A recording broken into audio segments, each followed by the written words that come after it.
Thank you, Bella. I'd like to call this meeting to order on Monday, April 13th, 6 p.m. Crosby, would you please do roll call? Jason. Here. Mike. Here. Jake. Here. Jim. Here. Dale. Here. Eric. Here. Carolyn. Here. Craig. Here. Crosby here.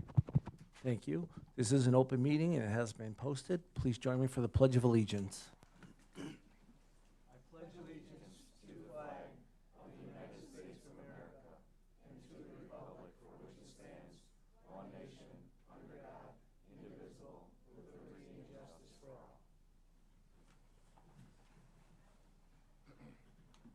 All right. Up first, we have the Rolling Hills Student Report.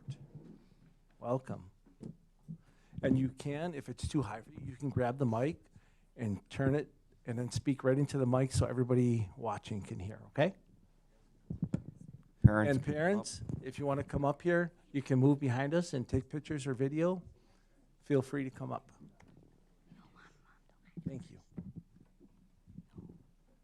All right, the floor is yours. Hello, everybody. Thank you for joining us today.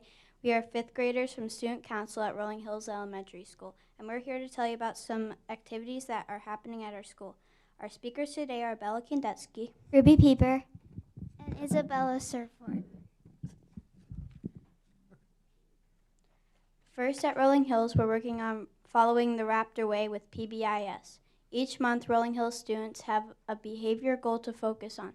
These goals are introduced during our monthly Raptor Way assemblies. Students continue to work towards earning Classroom Golden Awards. Each month, we have a different focus. This month, we're focusing on being like a cheetah. We're working on staying focused during the state testing. Some field trips and activities we have at Rolling Hills are first grade went to Betty Byrne Museum and also had their 100th day celebration. And second grade celebrated Valentine's Day by making Valentine's Day boxes. We also have fourth grade went to Camp Edwards to learn how Native Americans discovered maple syrup, and third grade made leprechaun traps using simple machines. This year, fifth grade went to Biztown and learned what life was like for adults. I went and worked at Walmart, and I was the sales associate. It was a harder job than I thought it would be. I worked at Educators Credit Union, and I was the CEO, and let me tell you how many questions I got asked. And I was the mayor, and by the end of the day, my hand was very sore from writing so many signatures. We are also doing activities in classrooms too.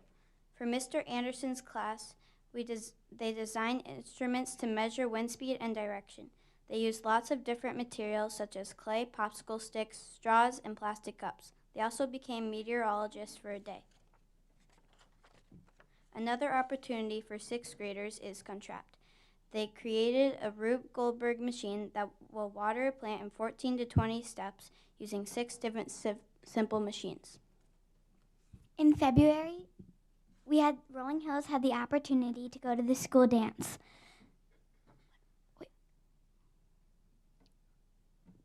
In February, the RHS, the Rolling Hills community, had the opportunity to attend the school dance with a raffle basket. Overall, we raised over $2,500. In March, parents were invited to the book fair and lunch with their students. PTO gave each student a free book. Our picks were Chi Chi's Story, I Know You Started It, and Deep Secrets.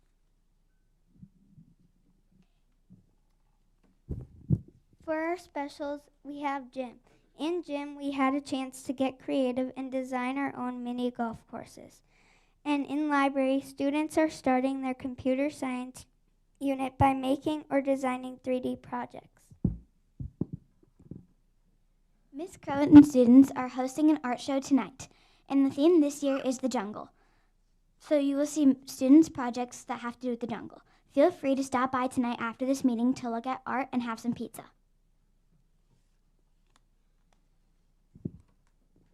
For more specials, we have general music and choir. Fifth graders played the ukulele and sixth graders did a guitar unit this winter. We are very fortunate that our third through sixth graders get the opportunity to perform at the Greenwald Performing Arts Center. We are also very proud of our choir students who performed at the district-wide Choir Fest last month at PVMS and represented Rolling Hills well with their beautiful voices. Some RHGS orchestra students performed in the Young Artist Honors. We performed at a winter indoor farmers market where over 3,500 people visited. 6th grade orchestra performed over the morning announcements to celebrate St. Patrick's Day. Rolling Hills also has been participating in a form of reading competition for over 16 years.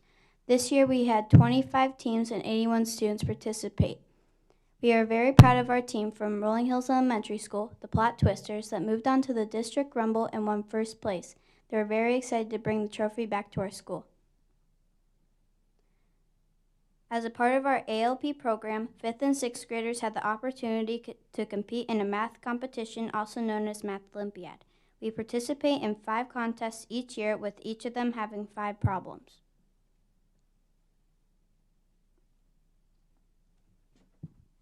As you can see, RHES has some exciting things going on at the school, and we are thankful to share with you tonight. Thank you.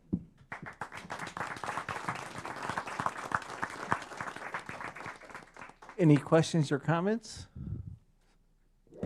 Great job tonight. Absolutely great.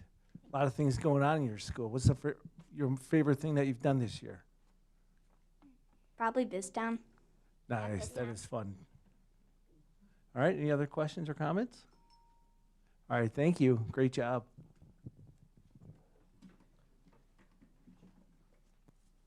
All right. Up next, we have presentations, winter sports and activities review. Mr. Trudell.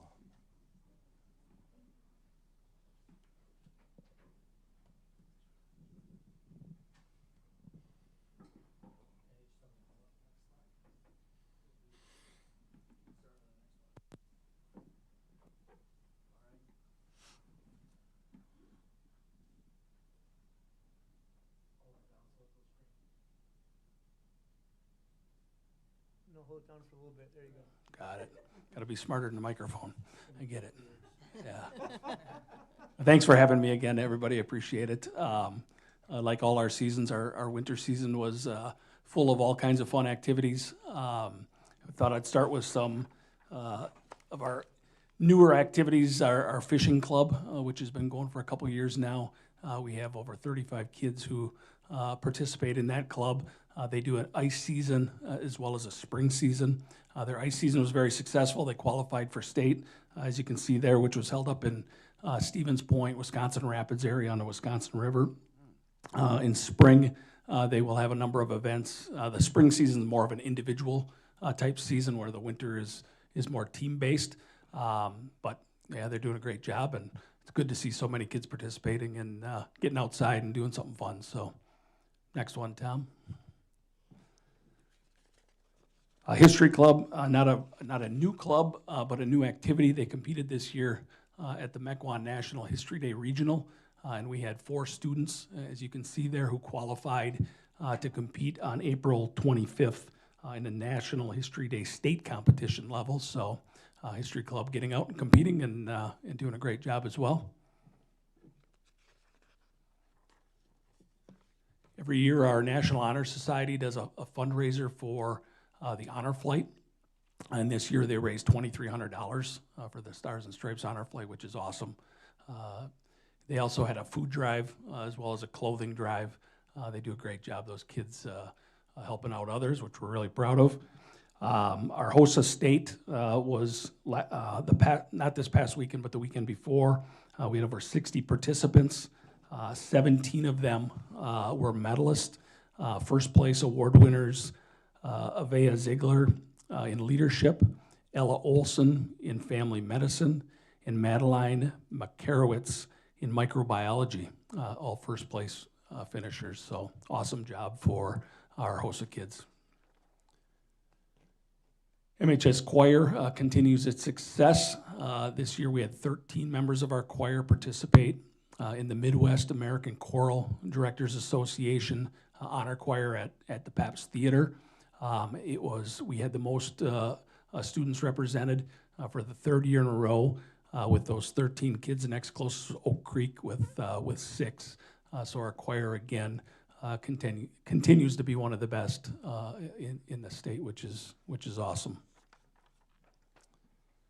An upcoming event for you, our drama department is presenting The Play That Goes Wrong. I don't know a ton about it, but I'm told that everything that can go wrong does go wrong. It sounds like a lot of fun. That is Thursday through Sunday. Tickets available. I got a link there for you if you're interested in attending that. We have over 40 members in the cast and crew for that presentation, so that should be fun.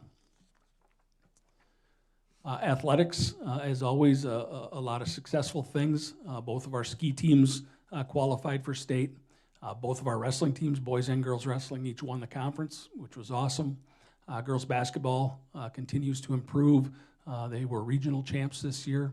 And for the second year in a row, our cheerleaders placed second at state, which was an awesome finish for them. Some individual awards. Ben Witkowski, for the second year in a row, he's a sophomore, placed in 2 events, or actually 3 events, because he's on a relay as well at the state meet. Logan Sanchez was also on that relay, so we had some medalists there. A number of all-conference kids on the boys and girls basketball team.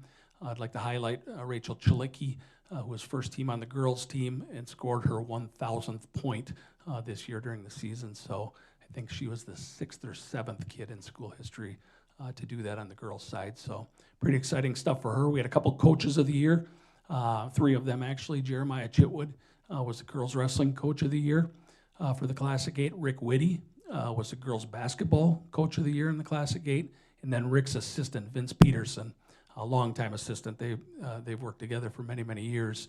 Vince was the assistant coach of the year, so congratulations to all of them. Our wrestlers, I didn't put up here, but they had 6 individual qualifiers, 3 on the girls' side and 3 on the boys' side, which they continue to be one of the more successful programs in the state. And then one of our proudest moments every year is our Make-A-Wish fundraiser. It's led by our boys and girls basketball programs. There are a few other groups that get involved. Our leadership kids got involved as well, our leadership classes. The classes themselves raised $21,000, which is pretty awesome. National Honor Society kids also do some fundraising for this event. All told, our high school students, or I shouldn't say high school students, our MASD students, because the girls and boys basketball team, the youth programs participate in this as well. All told, they raised $112,000, the students alone did. And then I'd like to thank the Gendusa family, Jerry and Becky and their kids. They have overseen this program for many years, really help with some fundraising. And then they do a big fundraiser at one of their businesses, at Breakthrough, it's called. It's in New Berlin. And at that event, one of our students, Kelsey McFadden, went to the event, spoke and told her story, her Make-A-Wish story. And then afterwards, they did a paddle race. So after she tells this story, they do a paddle race. They raised $80,000 on that paddle race, which is just exceptional. So then the money that is made at the Breakthrough event gets put into our event total. So the grand total was over $250,000 this year, which is simply amazing. In talking to Rick Whitty, our leadership classes are going to take this program over a little bit more next year. The Gendusas will still be involved heavily, but the kids will run the Kids for Kids portion of it, which will be an exciting twist to it as well. So all in all, like I said, one of the most proud moments as a activities director is this event every year. Our kids just do such a neat job giving back to others, which is fantastic. So. And then the last thing, I just give you something to put on your calendars. Thursday, May 21, is the Don Skrapinski annual track and field day, our elementary track meet. Rolling Hills, who's here, is going to be coming to defend their title as the fastest. You guys won the girls last year?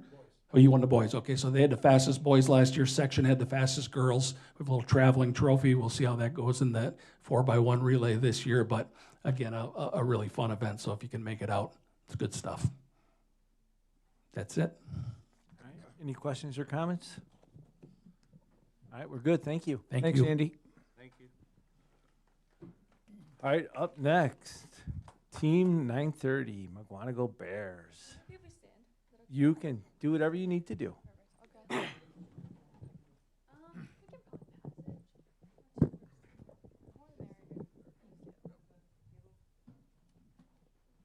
If parents or teachers want to come up here and take pictures too, feel free.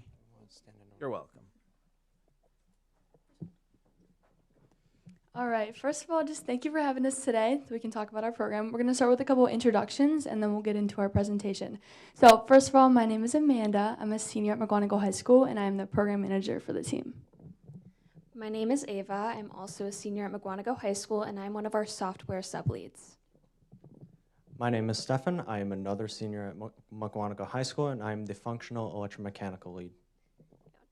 My name is Lisa. I'm a current freshman at Mukwonago High School, and I am a part of fabrication and business. My name is Justin Shuring. I am an 8th grader at Parkview Middle School, and I am a rookie electrical student on the team. My name is Madeline. I am a sophomore at Mukwonago High School, and I'm currently the marketing lead for our team. All right, so just to tell you a little bit about our program, we are the robotics team at Mukwonago High School, if you couldn't tell by the robot in the middle of the room. But we've been a team for 25 years. This is our 25th anniversary. And we make up about 40 students and 20 mentors, and we meet in the industrial park just a couple streets down. All right, so I'm going to talk a little bit about what we've been getting up to the past couple years. Obviously, as Amanda mentioned, we've been around for 25 years. I'm not going to take you through year by year, but specifically, I want to highlight what we've been up to, especially after you guys helped fund us being able to get our workshop, so we can work at our workshop instead of using Mukwonago High School. So we were happy to report that we have been doing amazing in the past couple years. In 2023, we won 2 regionals. In 2024, we won 1 regional. And then this past year, we were a finalist at one of our events. We've also seen a lot of competition success off the field. So in 2024 and 2025, we won the First Impact event, or the First Impact Award, which is the most prestigious award in FIRST, which qualified us for the first Houston FIRST Championships. I'm also happy to report that since 2023 and since we've gotten our shop, we've been able to qualify for the Houston Championships, the World Championships every year. Okay, I'm going to pass it over to Steph, who's going to talk a little bit about specifically what we've been doing this past season. Yeah, so just to start off, thank you for the shop. We've been able to greatly impact those around us. We've had multiple teams come out to our shop, and with your guys' generous gift, we've been able to share the workspace and give back to those around us and really bring up the competitive floor around us. But more to go into what our team was doing this year. This is our robot. It's named Cyclone. And we took this to our week 1 event up at Lakeland University, where we did exceedingly well for our week 1 event. We ranked 3rd overall, and were the captain of the second alliance during the eliminations bracket, in which we made it to the finals matches. Not quite taking home the trophy, but we did exceedingly well, like I said. We also won the Engineering Inspiration Award at this event, which is the 2nd most prestigious award that you can win at an event. We then moved on to our competition at, it was called Seven Rivers competition, and it was in lacrosse, in which we did, once again, brought our A game, and we performed very well. We won the Industrial Design Award due to our very unique but purposeful build of the robot this season. I can go more into it after when you guys have questions, but yeah, we've been doing well this year. I'm here to talk about our Mukwonago district event.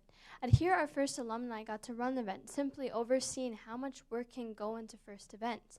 Our other team members got to do things such as concessions, or simply just got to restock the field.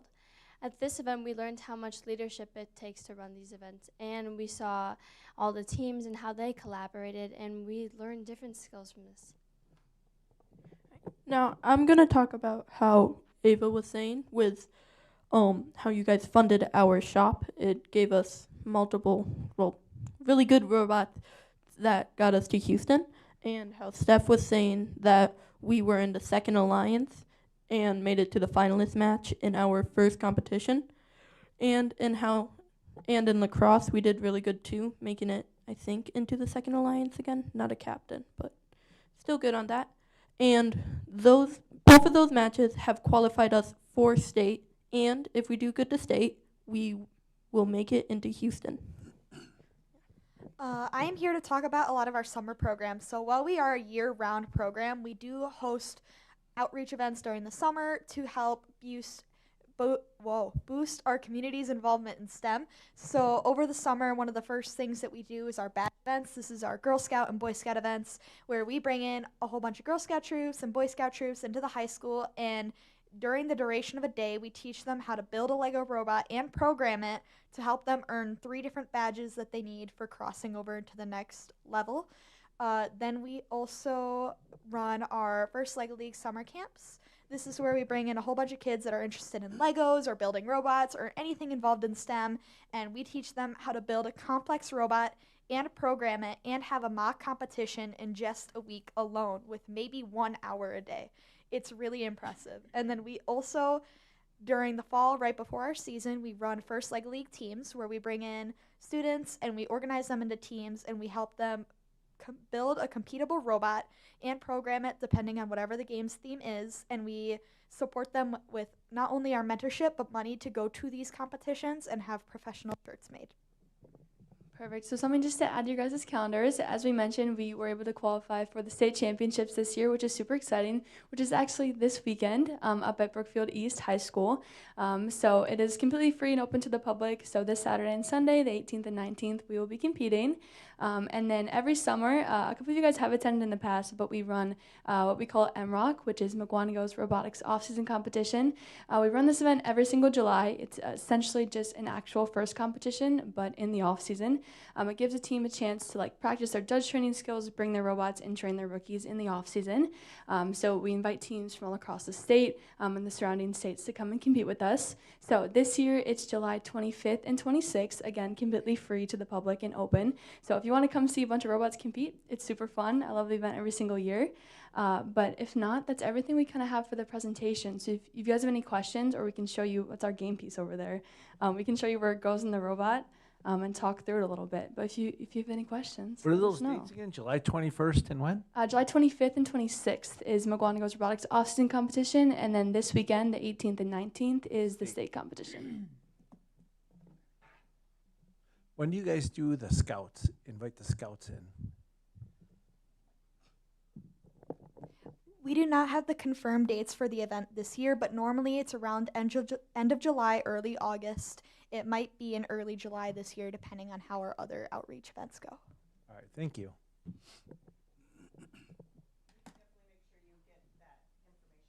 My wife's a troop leader, so I'll pass on the information because that'd be pretty cool. Would you be interested in just like a brief overview of this year's robot? Absolutely. Is that cord going to be in your way? Okay. Is that cord So going yeah, to be in your way? Is that cord going to be in your way? no, Okay. that should be. So this year's robot is named Cyclone, and the main game piece that we are playing with are these 6-inch diameter balls.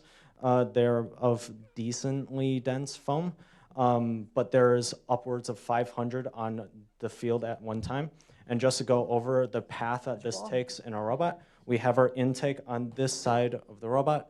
It's got 2 rollers here that takes in the ball and shoots it up into the middle of our robot. This overall structure here is called our hopper. This is where we can store upwards of 80 fuel. The game piece is called fuel, but we can store up to 80 of them in this entire volume of our robot.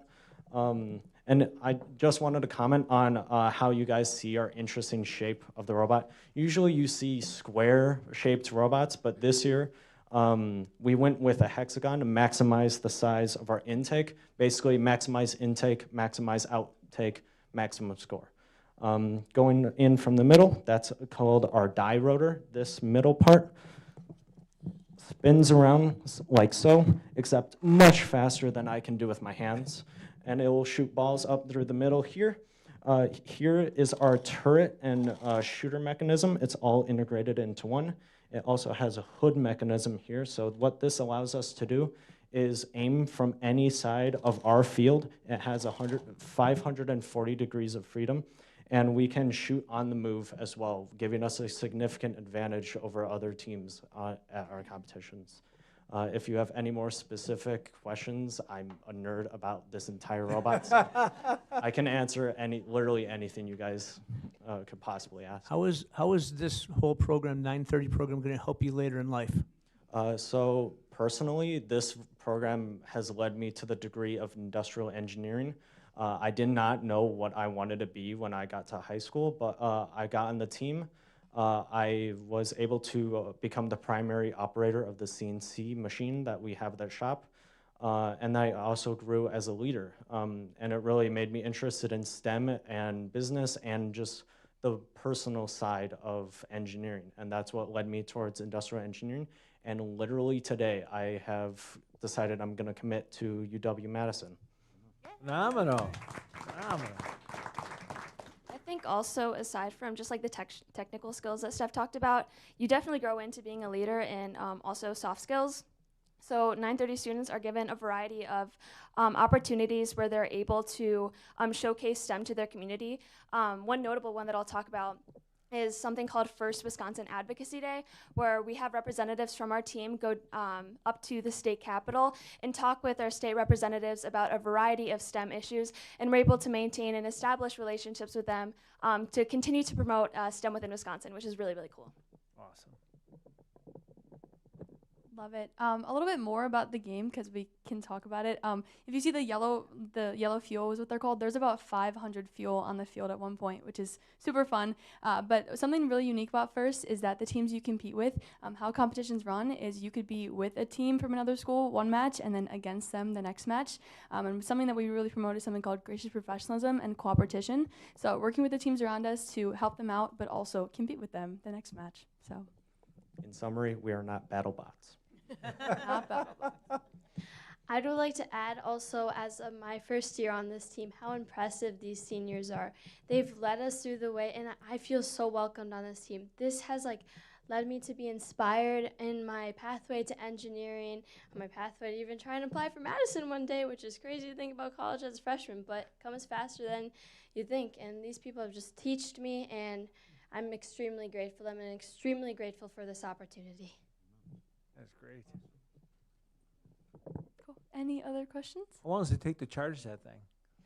So we have in our pit that we run the machine out, the robot out of at competitions, we have 12 batteries that are all dedicated to powering the robot. I don't know how long it takes to charge them up, but I do know how long it takes to deplete them, and that's about 2.5 minutes. Wow, that's quick. It is basically half of a car battery that is completely drained by the end of our matches. Okay, thank you. Let's see it. We don't want to burn up the carpet. That'd be bad. Bummer. Well, so I think We'll see you there. 3 years ago, you guys actually presented when we had a meeting in the gym. And so my request is going forward that when you guys present that we are in the gym so we can actually see the robot in action. That'd be great. Give us a heads up and we'll plan the meeting accordingly. Is there a YouTube video of this particular one? Absolutely. Yeah. So just look up Cyclone on YouTube? You can look up First Wisconsin, and then they actually live stream every single one of our competitions that we go to. There's also an app called Blue Alliance, so you can get on your phone, and you just look up in the corner 930, and then you can find all of our matches as well, and our Instagram as well. And if you want to see our robots from past years or some matches from MROC and how we run them, that we have them on our YouTube channel of Team 930, and they're all on there. And we have all of our workshops. So even if you have someone that might be interested in technical stuff, you can have them watch a workshop for anything they might need help with.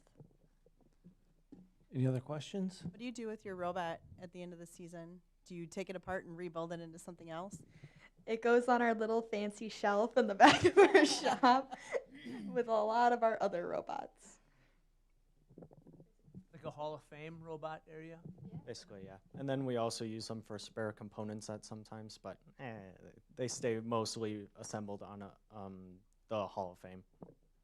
I think there's one other important aspect that I was always impressed with the robotics team is the fundraising you do. Do you want to talk a little bit about that, please? And how much you raise?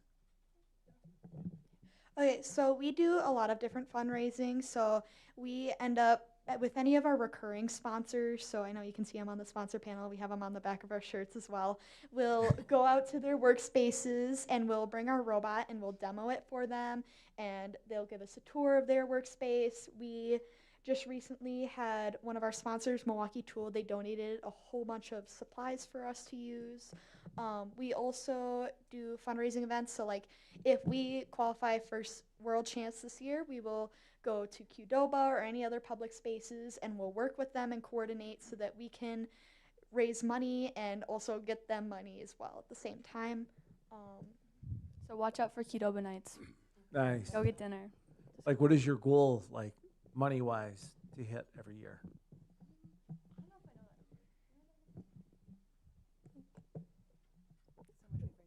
We raised $80,000 this year.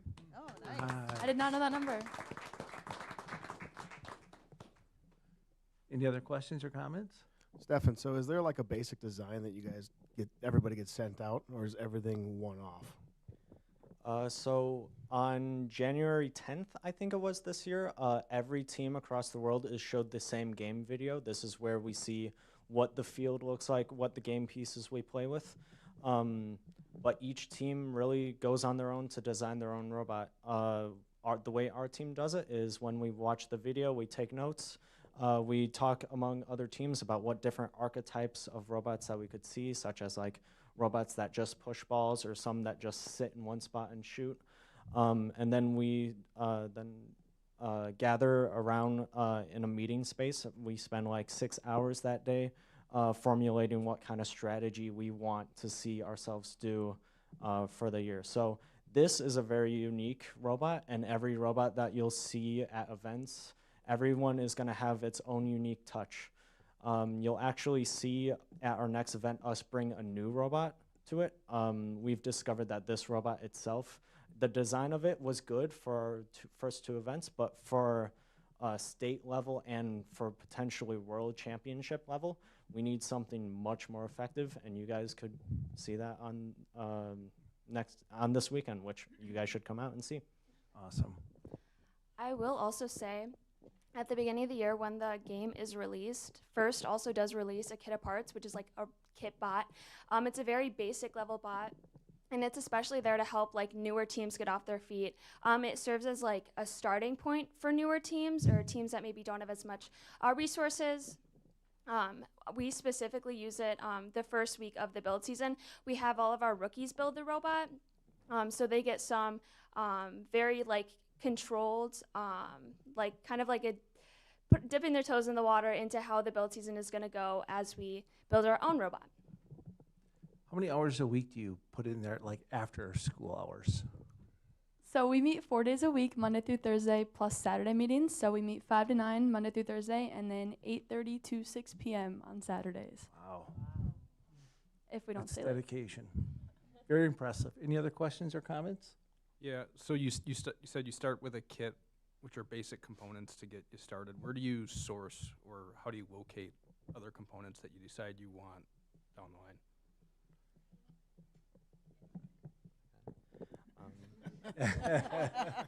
So our other components come from a plethora of Hello? I thought it went out for a second. There are First vendors that supply much of the components that we use in the robot. So there are, just to name a few, there is ThriftyBot, which is based in Indiana, West Coast Products, which is based out of California. There is Rev and Andymark. Those are the four big ones, but those are where we gathered most of our components you see here. For a lot of our stock materials, such as aluminum and polycarb plating, we've gone through Midwest Supply, and a lot of our vendors as well for that. Fantastic. 3D printing as well? Absolutely. It's a great presentation, and I especially like that you're giving the seniors, they're complimenting them on how much they helped. I mean, they're on their way out, but that's very nice, and it shows what a great team you guys are, that you're looking after each other. So great job on that. Yes.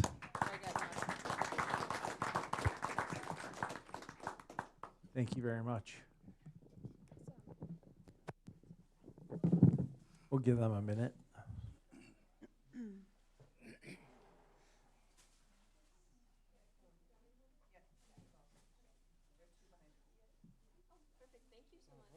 Good job. Thank you. Nice job. Yes. Now I gotta watch the video. Yeah.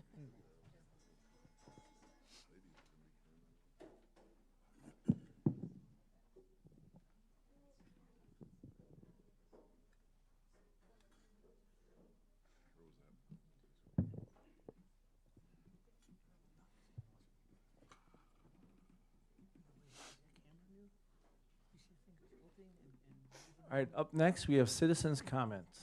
Mr. Verts? Good evening. We are now entering the portion of the meeting for citizens' comments, whereby citizens may address the board. It is important to note that the board will not dialogue with community members during the citizens' comments section of the meeting. Each speaker will have 3 minutes to make his or her comments. We will signal you when you're at the 2.5-minute mark, right, Carolyn? Yep. To begin to wrap up your comments. We expect all speakers to honor the time limit, refrain from using inappropriate language, and be respectful in their comments. Citizens who do not meet these expectations may be prohibited from speaking at future board committee meetings. Speakers are to address the board, not the audience. The school board does not endorse any comments made by members of the community here tonight.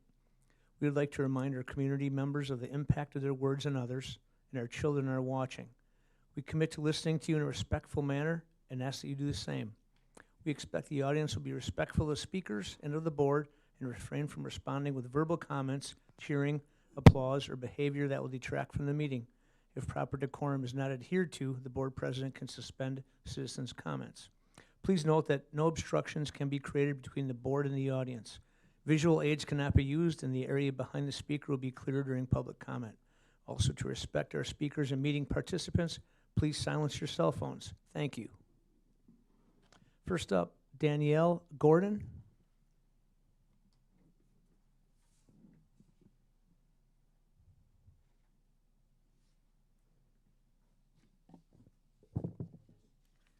Good evening. I have questions about the music department program proposal that is being presented this evening. I noticed that 4K has been added to general music. At the daycare school sites currently, music was not required. Now that we've added 4K to our school buildings, it is a requirement, even though 4K is optional. So will additional general music staffing be needed for all of the 4K classes? On March 10th, I emailed a few questions regarding the idea of staff neutral with the addition of 4K students and the move of 6th grade to the middle school. My request for a written response to my questions has remained unanswered from the district. How can we remain neutral when we are adding a cohort of 4K students?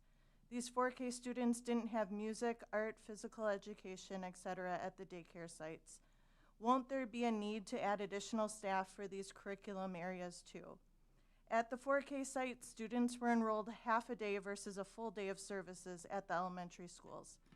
We aren't just replacing the cohort of 6th graders with 4K students, we are adding a whole entire new cohort to our system.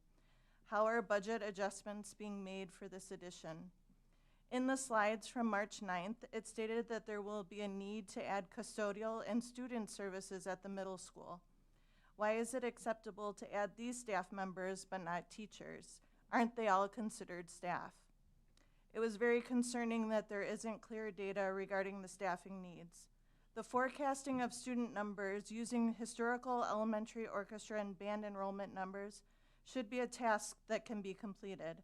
A hypothetical test run using a batch of projected students could be used to propose the needed staffing. Where is the staffing budget for tonight's program proposal in the slides being shown? Tonight's proposal is reducing the number of times elementary students will be meeting for band and orchestra. Currently, students meet 3 times a week, not the proposed 2.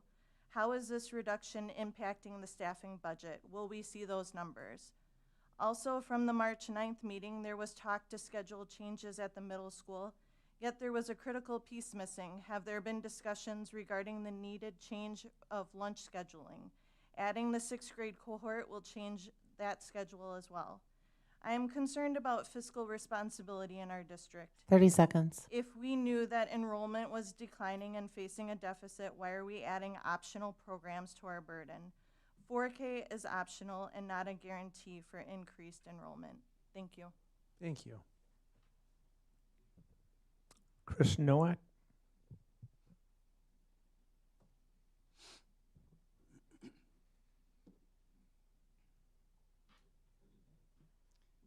Good evening. My name is Chris Nowak, and I'm a parent and community member. I spoke to the board on March 9th about district priorities, administrative growth, and how those decisions impact student programs like elementary instrumental music. Tonight, I'm following up on that concern. On March 12th, I submitted a public records request for the district's purchasing card transaction records. Currently, the public only sees a single monthly line item labeled P-card payment with a total dollar amount paid to the credit card company. What we do not see is how that money is actually being spent. P-cards are a normal tool, but over the past year, those payments total approximately $946,000. That is nearly $1 million in 1 year with no public detail. My question is simple: where is it going? My request is for the statements and transaction reports, electronic records that already exist and are easily accessible. During a meeting with district leadership on March 20th, I was told by our CFO that these records would likely be provided to me by the middle of the following week, if not earlier.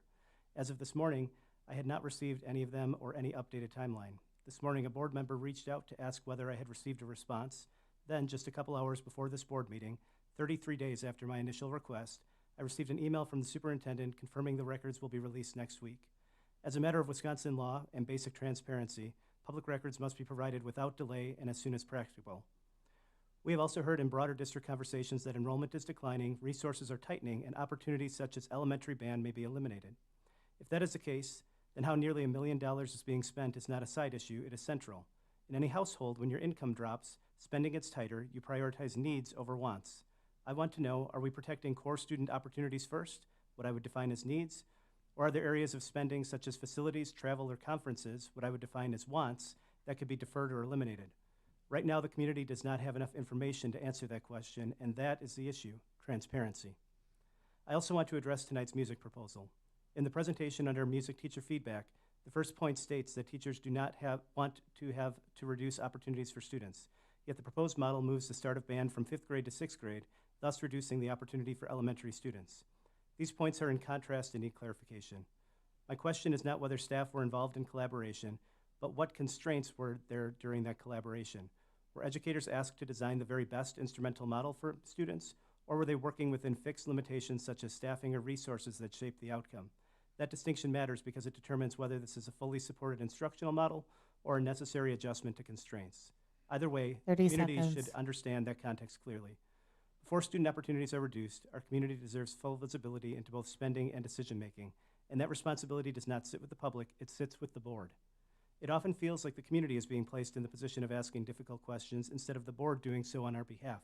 This is your role: to ask hard questions, challenge assumptions presented, and ensure decisions are transparent and justified. I respectfully ask that you do that work. Thank you. Thank you. Up next, that's it, right? Up next, you have a consent agenda, looking for the approval of the school board meeting minutes of March 9th, 2026. Are there any questions or comments? Hearing none, that's approved by consent. Moving on to finance and facilities. All right. So I just have two things here tonight. First one is before and after school daycare.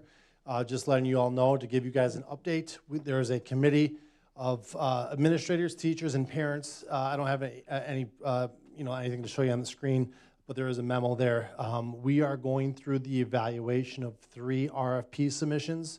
We have one from YMCA, from Kids Connection, and also from a third, a new entity called Innovation Learning. So we started our work last week, Wednesday. We're currently working behind the scenes right now. Our goal right now is to produce a recommendation for the board to consider at the May meeting. So work is just taking place behind the scenes right now as we try to solidify who our before and after daycare providers will be at our elementary schools for 26, 27, and also for 27, 28. So it's more just an update to give you to let you know that we are attending to those issues right now per board policy, okay? Do you have any questions about those, any of that?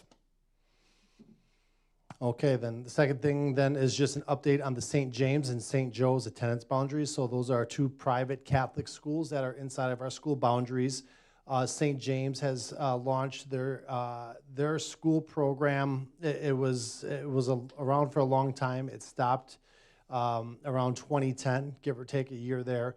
and now is back. So we have two Catholic school boundaries. The Archdiocese of Milwaukee works with both of those schools to define what their attendance boundaries are.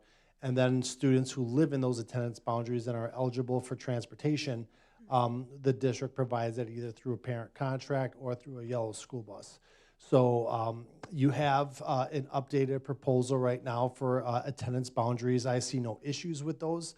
St. Joe's would ultimately have Clarendon and Big Bend Elementary School attendance boundaries feed into St. Joe's, and then St. James would be Rolling Hills section and Prairie View. So it would fit neat that way. The Archdiocese understands how public school districts provide transportation, so they intentionally made a proposal that I would say this is good to go. So I met this morning with Grover Green. He's the headmaster at St. James, and also the principal at St. John's Lutheran, Brian Human. And if there's enough students between those two schools, then we might be able to dedicate one bus for those schools. Absent having enough students for one yellow school bus, then students attending those schools would still be on parent contracts for the most part. So we get pretty creative with how we deliver private school transportation. Currently, St. John's has about 6 kids that ride yellow school buses, and those kids get picked up by the standard section elementary school or Rolling Hills routes. They get dropped off at St. John's, and then the remaining Rolling Hills or section kids go to their schools. So we try to be as efficient as possible to make sure that we deliver all the responsibilities that are upon us. So do you have any questions about the attendance boundaries here for the two Catholic schools? Okay, that's all I got. All right, thank you. Up next, student learning topics. Okay, we have a number of different topics for you tonight. The first topic is an update on our music programming. So tonight we are bringing you a proposal for music programming as we consider the transition to a 6-8 middle school in the 27-28 school year. As you are aware, this proposal has been developed over several months. We have worked very closely with our music teachers, with various stakeholders in the district. We have studied what other districts do, and then have reviewed the feedback from our community. So as we approach this work, we had several key priorities that really guided the work. First was ensuring access to high quality music education, providing developmentally appropriate learning experiences for our students in the area of music, maintaining strong high quality ensemble instruction, and then minimizing disruption to our core academic programming.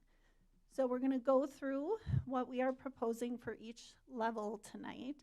As we start talking about these proposals, I just want to note that as we began this work, we initially did look at band and orchestra together. And I think we have mentioned this before, but as we continued the process, we recognized that there were some important differences between the programs and that we needed to really consider them separately. So as a result, the proposal that you're going to see for the 27-28 school year does include key differences in starting grade levels. So I will explain that after we go through the elementary proposal.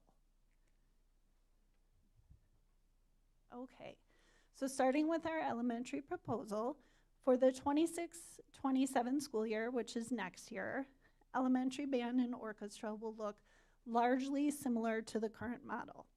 The key adjustment here is frequency and timing of lessons and rehearsals. So for next year, we are proposing orchestra continues to begin in 4th grade and band in 5th grade, just as we currently have. Students would receive one 20-minute small group lesson per week and one 30-minute large group rehearsal per week. So this is a small shift from the current model where 5th and 6th grade students for band and orchestra have 2 weekly large group rehearsals. In looking at scheduling considerations, the large group rehearsals would take place during recess. This is also a shift from our current model. Currently, the students have 2 large group rehearsals, one coming out of recess, one coming out of wind time. So going into next year, we are proposing that wind time will not be used for pull-out music rehearsals or lessons. The lessons that happen in those small group instrument groups would continue next year in a pull-out model, but we did add some parameters, and you can see those on the screen. So collaboration would occur between the music and classroom teachers to ensure we are minimizing disruption. Teachers will ensure they will work together again to ensure that students do not miss summative assessments to attend their music lessons. We would ensure that parents and guardians have given their permission for these pull-out lessons, and then any work that has been missed for coming out of the lesson will need to be made up within 1 day. A couple of other notes for next year is that we will allow students to continue to have opportunities to explore both band and orchestra, but we'll ensure that the band and orchestra teachers work together and rotate their lessons week by week so they are not missing double the instructional time.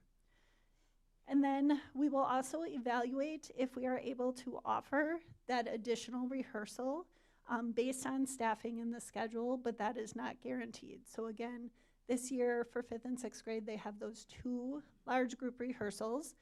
We will see if we can fit that into the schedule within the parameter of using recess time. Then looking at the 27-28 school year, the recommendation would be that orchestra begins in 5th grade and band in 6th grade. So orchestra starting in 5th grade would follow the same structure that was outlined for next year. They would have 1 lesson per week in the pull-out model following those parameters that I explained a moment ago, and then 1 rehearsal during recess.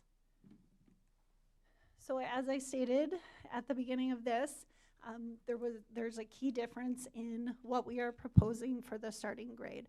So these are the considerations that were discussed in order to get to that recommendation. So for orchestra, the team emphasized and prioritized the importance of early exposure to orchestra at the elementary level, and this was due to developmental readiness and skill development. So for string instruments, these instruments are well suited for younger students as they come in a range of sizes, allowing students to begin them successfully at an earlier age.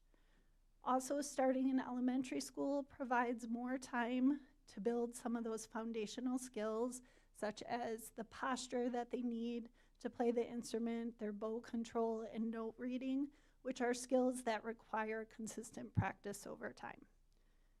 So as we transition to the 27-28 model, the team will also reevaluate 4th grade opportunities.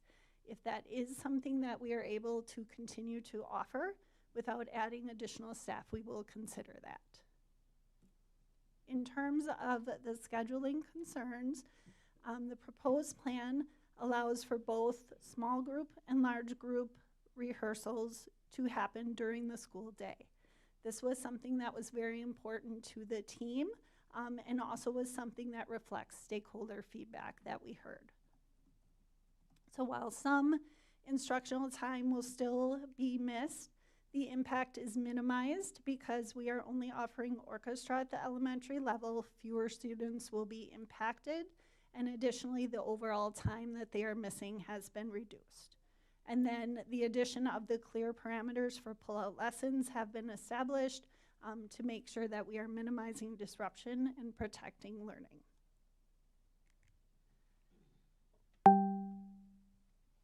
So then looking at band, as we consider programming, the team strongly emphasized the importance of the 2-to-1 co-teaching model and also identified some benefits to beginning band instruction in 6th grade. So we prioritize staffing at the secondary level according to these considerations. So in beginning band, students are introduced to 9 different instruments compared to in beginning orchestra, 3 to 4 instruments.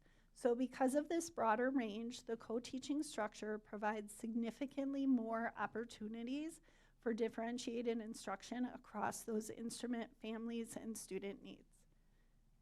The band instruments also do not adjust or grow in size with the students as the orchestra instruments do. So beginning in 6th grade really allows students to more appropriately match instrument size and physical readiness. For example, some younger students may struggle with trombone positions due to the length of their arms. So starting in 6th grade allows students to better fit their instruments. The band team also talked about the fact that starting in 6 allows students to begin on some of the larger instruments, such as tenor sax or tuba, which are essential to a high quality ensemble, and they see a benefit in being able to start the students on those instruments instead of transitioning them. There is also a clear learning advantage to starting band in 6th grade. Students can focus more fully on developing their foundational musical skills rather than accommodating for the instrument size. And then finally, by beginning band in 6th grade, we are able to use staffing more efficiently, which will allow us to provide beginning band opportunities for 7th and 8th grade students. So this will expand access and participation in band across grade levels. And moving on to middle school recommendations. Next year, middle school music instruction will remain unchanged from the current year. For the 27-28 school year, we're proposing the following changes. 6th grade music will be required per state statute, as we have discussed.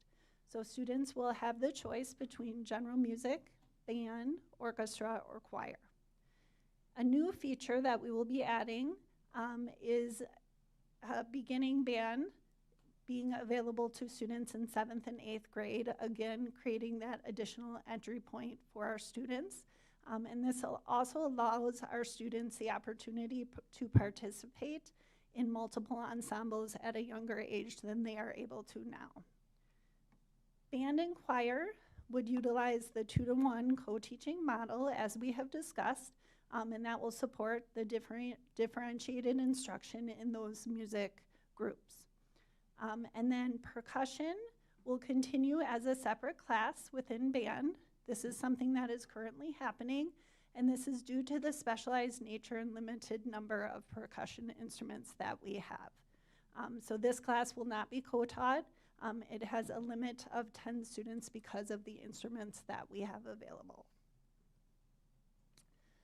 Orchestra will not utilize the 2-to-1 co-teaching model at the secondary level.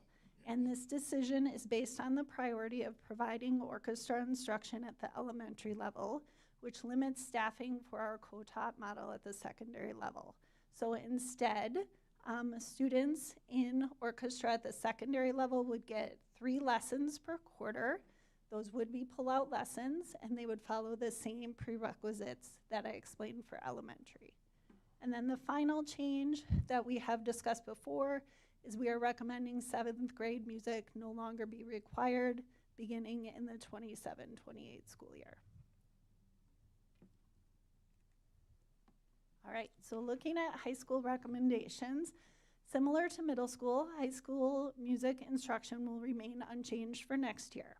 And then moving into 27-28, band and choir, again, same as middle school, will utilize the 2-to-1 co-teaching model. As noted, at the middle school level, orchestra will not be co-taught. Again, they will have those 3 lessons per quarter using the parameters that we set up. So the next bullet is something that we have discussed and are recommending that in order to encourage greater participation in music and help students to meet the multiple graduation requirements that they do have, we are proposing the option of allowing students who complete marching band or show choir, both of those courses which involve significant physical activity, to earn an additional credit in English, math, science, social studies, or health in place of one of their half required credits for physical education. This option is something that is allowable under state statute, and is something that some districts do for their students. And then finally, we will also explore the potential of adding introductory band and orchestra courses at the high school level if we are able to do so with our staffing. And then finally, we have talked about increasing participation in our marching band. And so one of the things that the team explored was the possibility of offering marching band as a class during the school day. This is a model that is used in some districts that we have looked at. And after careful consideration, the team decided not to pursue this option for the following reasons. Students would still need to be enrolled in both marching band and a curricular band course, as the foundational skills that they use in marching band are developed in those curricular classes. So this would require students to be able to fit 2 courses for band into their schedule. For some students, it is already challenging to fit 1 course, so that would create some scheduling conflicts.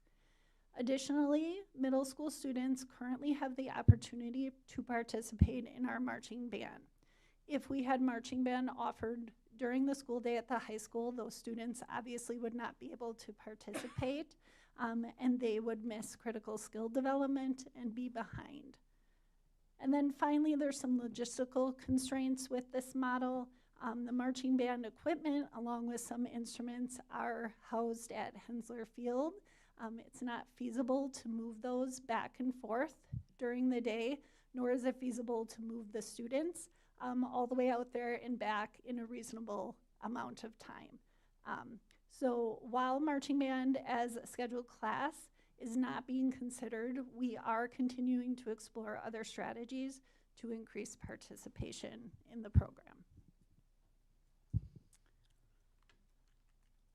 So, like Angela said, one of the goals was to increase participation, and to do that, something that we looked at as a team was access points. What are the current entry points for students in our music programming? And so this is our current model. In our current model, students can't join band past 6th grade, so if they're not in it in 6th, they don't join it. Choir runs as a club in grades 4K through 6, so that is not something that students are pulled out of academic time to experience. And then by the time students get to 7th grade, they really are only able to take 1 ensemble because of the way that, again, the schedule works. And so in our proposal, what you'll see is that we have increased our entry points in several areas. So while we are proposing that orchestra move to 5th and that band move to 6th, we have created choir and an entry point to choir a year earlier. By staffing that 2-to-1 co-taught model, we were able to create a introduction to band course. So students, for example, who are taking orchestra in 5th, orchestra in 6th, and then in 7th, they decide I want to try band as well. They can take both. Students can take orchestra and choir in 7th grade. So the opportunity in 7th grade for them to take multiple ensembles exists. And then something that our high school team contemplated was, do we look at an intro course at the high school level? And some of my favorite comments were things like, I don't know that parents want to listen to like hot cross buns at a high school concert, but if we have a kid who's interested, how can we, right, hone in on that interest and really try to meet that kid's request? And so if we have the staffing, if we are able to do it, it is something that the team would like to explore. One of the most frequently asked questions that we heard was, why can't elementary orchestra and band be provided during the general music block at the elementary level? And so a couple of significant barriers to this. One is that general music is taught by homeroom. So homeroom A goes to Ms. Simon for their music class. Ensembles are taught by grade and then instrument. And so it makes it incredibly challenging. It then feeds into that second barrier, which is that our specials are, they go back to back. So while homeroom A is in PE, homeroom B is in music. And so if we start to take kids who are in one ensemble out of music, what does that do when they get to art? Like, it just kind of gets really messy. Replacing general music requires significantly more time. So again, to look at, if you look at that last bullet point, no time to add standards to jam-pack general music, these two kind of go hand in hand. That to add in a music lesson, orchestra lesson, band lesson, as well as meet the standards in that general music class, there's just really a crunch for time. And then if we were to look at a choice-only music option, so where students would choose, instead of taking general music, they would look at taking orchestra or band separately, we would be adding an extra block, and that would require extra staffing. So as we went through this process, we also heard, we had a lot of questions about what are the teachers saying.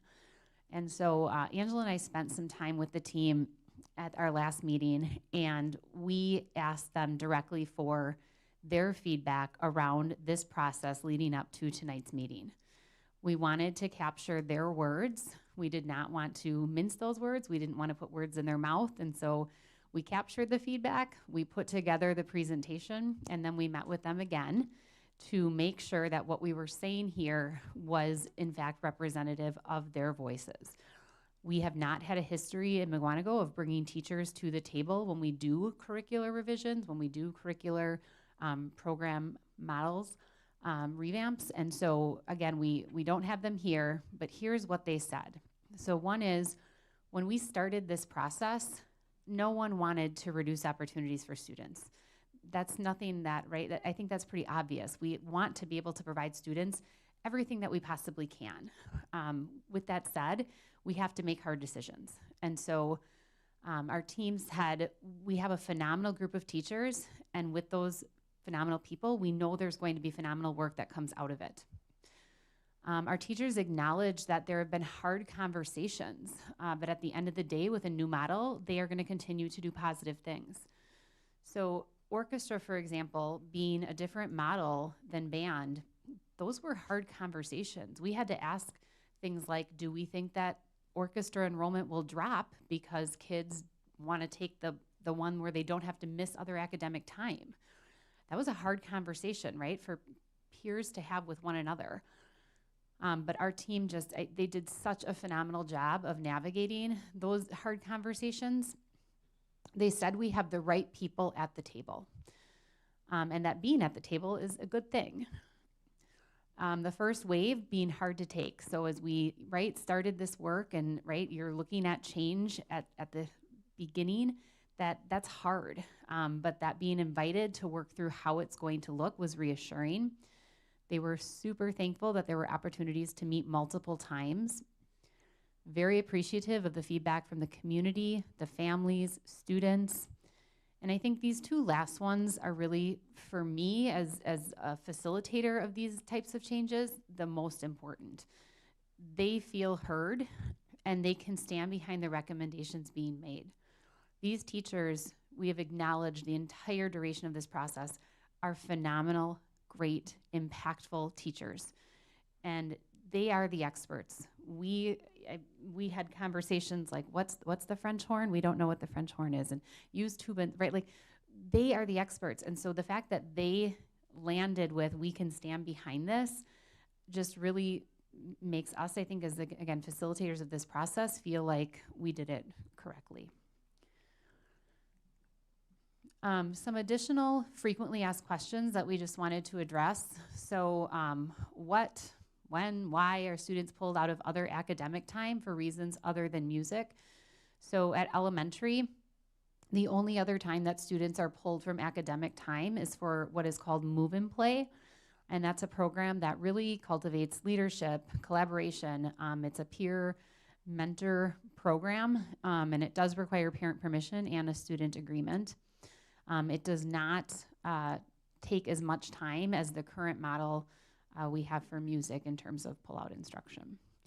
And then at the secondary level, we do not have any instructional programs or activities that require students to be removed for academic time.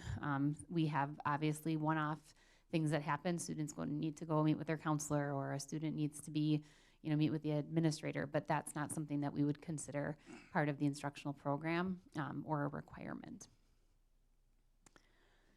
So what are our next steps? Our big one is we want to finalize our metrics of success. So I talked a little bit about orchestra, and orchestra is going to look different than band and choir. One of the really important aspects of our work is going to be to monitor and measure the success of that model. Are we still seeing the success that we want to see, and how have we identified that? And we're going to continue to develop those metrics.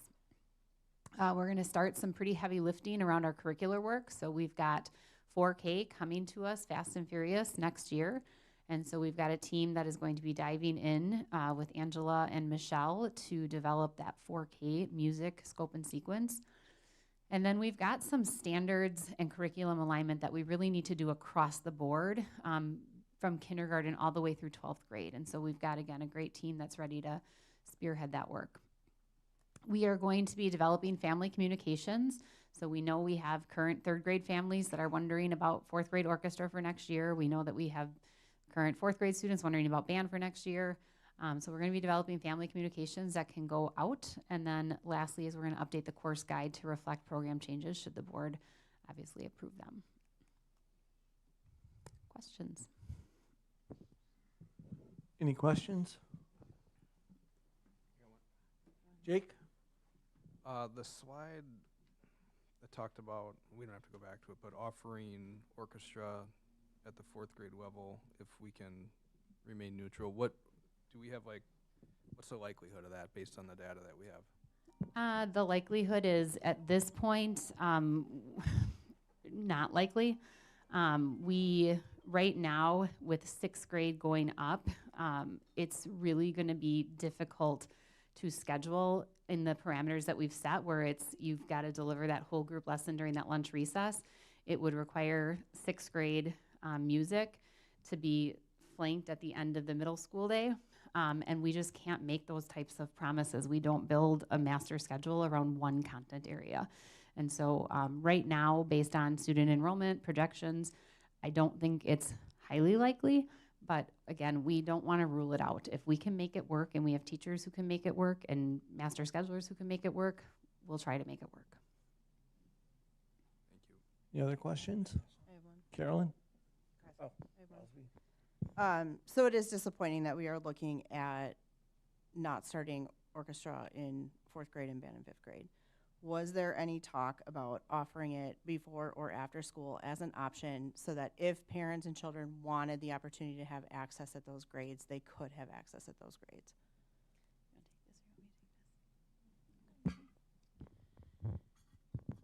Yes, we did discuss that, and the team felt very strongly that if it was going to be offered, it needed to be offered in a curricular manner. That is something that they can control during the school day. So the team was very adamant that they needed to not have it in a club type model where they can't control as much the consistency over what the students are getting because of scheduling conflicts and things like that. The other, I think, piece to that conversation when we had that discussion was, as a music person, you are on a lot of your events, right, are at night, concerts, things like that. And so we didn't have a strong interest from our music department of teaching full-time during the day and then also doing the club in addition to a lot of our, again, music staff. They're the ones who are putting on the musical, the choir festival, they're doing all of those other things. And so to also then pick up a club was not something that was favorable. Any other questions? Greg? I have another one. I think it was mentioned tonight in comments about music in 4K. So what is currently being offered in 4K, and then what was the reason to include 4K music? I'll have Angela speak to what's currently being offered. So for our full day sites that are within the buildings, in our school buildings at Clarendon and Big Bend, they are currently getting music instruction. They are also currently getting art and in some cases PE when there is space in the schedule in the gym. So we were modeling that after that. Okay, thank you. So we're not adding staff for 4K No. for music? Okay. I didn't see any in the presentation anywhere what the difference between maintaining what we have now versus going to this new model is. What does that look like?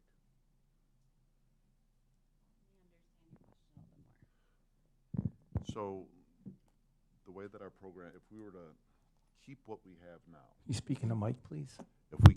If we stayed with the model that we have now versus this new model, what is the difference in staffing? What does that look like? So we projected that in a prior presentation. If we kept everything status quo, we would be projecting an increase in 2 full-time FTE. This plan allows us to remain staff neutral.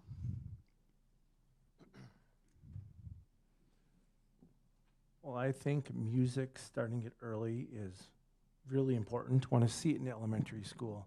I just always question why is orchestra going to take precedence over other curriculum? Like we talk about, we just increased class time. Staff has been saying they wanted more time with their students.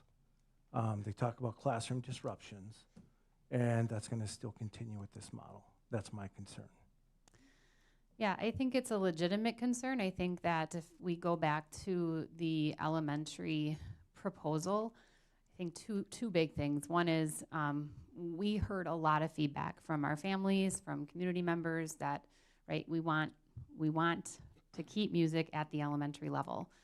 And I think that this was our kind of happiest of compromises, that to do that, we don't have enough recess and lunchtime for 2 orchestra teachers to get around to all of the schools and provide large group ensemble and small group lesson time during just the lunch recess. There's not enough of them. And so we had to do that pull-out model, but we added in those prerequisites because of those concerns that we also heard from staff. So one of the biggest ones was starting with the classroom teacher and the band and orchestra teacher collaborating together to set the schedule of when students are missing that academic time, so that it's not a student who might be struggling in math is missing that second half of math block, but that it's a really purposeful time that they are missing that is least impactful to that student's core instruction. I don't think, like my concern, I don't think I'm really thinking about the kids that are leaving. What about the kids that are in the classroom, that are easily distracted? The flow of the teacher teaching. You got kids coming and going. That's a distraction. It is. And you worry about the other kids that are easily distracted. It is. I think with this shift, we're reducing the number of students, right? We're not, again, we're offering it in 5th and just to orchestra. So just that shift alone, by taking band and moving it up, should decrease the number of students who are impacted, which should hopefully decrease the number of students who, right, are coming and going. It's definitely, again, it's definitely a compromise. So what, feedback that we've heard, but we do think it's the best of both options. Right. So how much input do we get from other teachers? Because some of them reached out to me and said they don't like this pull-out option because they want the kids in their classroom. So we did collect feedback from our general teaching staff. We met with our teacher advisory. We met with our union representation. We collected feedback. So Angela and Michelle did some work with going into a school, talking to teachers who are directly impacted by this, soliciting just anecdotal feedback. So we did collect feedback around what we're proposing. Any other questions or comments? Why do we have to keep it with doing the pullout? What I understand that we want to keep music coming in at a younger level. Why do we have to keep it with the same rigor where we're doing the small group lesson and the large group lesson? Why can't we just say we're still offering it? We're going to offer it once a week. It's at lunchtime, and that's that. So that's kind of a great compromise as well. Yeah, I think again, what we came up with for this proposal was the best that the team could come up with in terms of orchestra. We did discuss those options and we started there. with offering just the one time. And as we worked through it, for some of the reasons that I talked about earlier, some of those developmental skills that the students need to learn, they just felt it was critical for them to have those small group lessons in addition to that whole group lesson as they are first learning the instrument.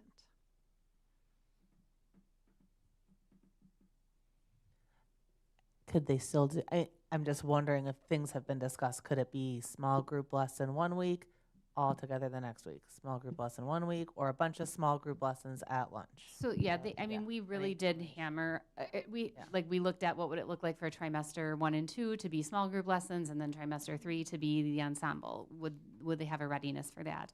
We looked at exactly what you're talking about. I think at the end of the day, you know, we really relied on our orchestra teachers to talk to us about that developmental skill and really, again, talk to us about the results that they see from their students, and that the importance of, again, that small group individualized lesson being consistent along with participating in an ensemble was really, again, important for them. So I think that we did explore all of that, and it still really came back down to, for students to develop the skills that they are going to need, we think that they need to get this level of instruction. Any other questions? Carolyn, Jim? Eric? So you answered one of my questions already. So has anybody thought of, or have we even talked about summer school? Like, for example, students could come in and take orchestra the summer prior to entering 5th grade. That way they're still getting hands-on, they're still getting into it that summer before? Yeah, we have an incredibly robust summer school program for music specifically. So our orchestra, our band, our choir all offer multiple opportunities for summer school enrichment. There's a ton. They offer what's called Jumpstart, which is exactly kind of what you're talking about, that kind of extra boost. They have camps that they run, so they do have quite a bit of summer exposure to these things. For what grades though? Like how? That's for grades 4th through 12th. Okay, and that wouldn't change? No, that would not change. Band as well? Mm-hmm. Okay. We do rely, however, on our staff, right, saying that they want to teach during summer. So I will say that if we have staff that say that they can't do something, then it does become increasingly difficult to run it. But yes, as long as we have staff that are willing to teach it, that would not change. Thank you. And then my last thing is, if we all agree that, you know, the 7th grade requirements isn't a requirement, we shouldn't do it, I don't think we wait another full year to institute that and then have kids, you know, my kid is one of them who doesn't want to do a music class, and she's going to be forced to do a music class. I think, why wait? Why not give these kids an opportunity to get in and get something else that they want to do? And they want to be there at school, right? I mean, instead of having a kid sit through an hour of something that they have no interest in, why don't we get them in a class that they're interested in? So you just, if you saw me, my eyes kind of got really, really big there, because right now with it being a requirement, that's about 360 kids who have already scheduled, and that scheduling and staffing is done. So I think I would have to have a pretty significant conversation with the middle school schedulers about how that would impact both staffing and scheduling, because that process is complete. And so to reopen that back up this late gives me small heart palpitations, but. Or could the kids have an opportunity to say, okay, I don't want to take that class, could we go take a study hall? Maybe use that staff to staff a study hall. I don't know. Just a thought. Definitely something we can take back to the team. Any other questions? I just had one more. Jim, hold on. Sorry. Jim? Just given the nature of some of the comparisons that I heard to athletics from community members, is there any opportunity for like a third-party instruction in a club setting instead of using maybe at a reduced expense compared to adding full-time teachers? Yeah, absolutely. I mean, I know we have incredible community music partnerships that exist, and so there would be nothing that would prevent one of those third parties from working with our community ed foundation or reaching out to, initiate that type of a club or activity. I just think our robotics team was a great example of the work they have to do on their own outside of school. And I'm in favor of keeping music, 'cause I think it's really important in the elementary schools. And I am in favor of doing more of a club model there versus pullouts. I'm not in favor of pullouts. I think the kids, I'm not just worried about the kids that are being pulled out, I'm worried about the kids in the classroom and the disruption to the teachers as well. So me personally, I am not in favor of any pullouts. Any other questions or comments? I had one more. I know this has been a long, hard road, and I appreciate the extra entry points that have been built into the proposal. I think that's great. If we find that those entry points are not being taken advantage of, can we then reevaluate and bring it back down to the grades to 4th and 5th grade if we have the staff to do so? Absolutely. Okay. Yeah. Joe? Yep, just a question on process now. So you have what is essentially the final recommendation that is coming to you tonight. You did ask some good questions. Are there anything that you want us to come back and develop for next week, which is when I think that if we go back to our March meeting, we were being asked, like can we get this approved in April? If there's things that need to be done this week, some of these are answers to questions like Crosby just asked. Can we reevaluate that down the road? But does the board as a whole feel we should explore what does it look like for club? Should we not offer the pullout option at the elementary level? Are those some things that you would like to see hard answers to or hard options for by next Monday? Yes. Mm-hmm. Please. Thank you. We can work All on right, that for thank next Monday. Eric? And then my only other thing is if this model does proceed and go forward, I would just like to see that the music for the summer school get pushed out a little harder. That's all. Any other questions or comments? Okay, thank you. Moving on to AP Biology. Tom, can you pull up that presentation? All right, so tonight I have a recommendation for you for a resource adoption for AP Biology at our high school. So we are currently in the curriculum renewal process for the Advanced Placement Biology course. We have engaged in a thorough research and pilot process, so tonight I'm gonna talk through the process that we used and the rationale for our recommendation. So as we get started here, just a reminder regarding our advanced placement courses that they do differ from our regular core courses in several important ways, and we've talked about this before. AP courses do provide students with access to college level content and the opportunity to earn college credit.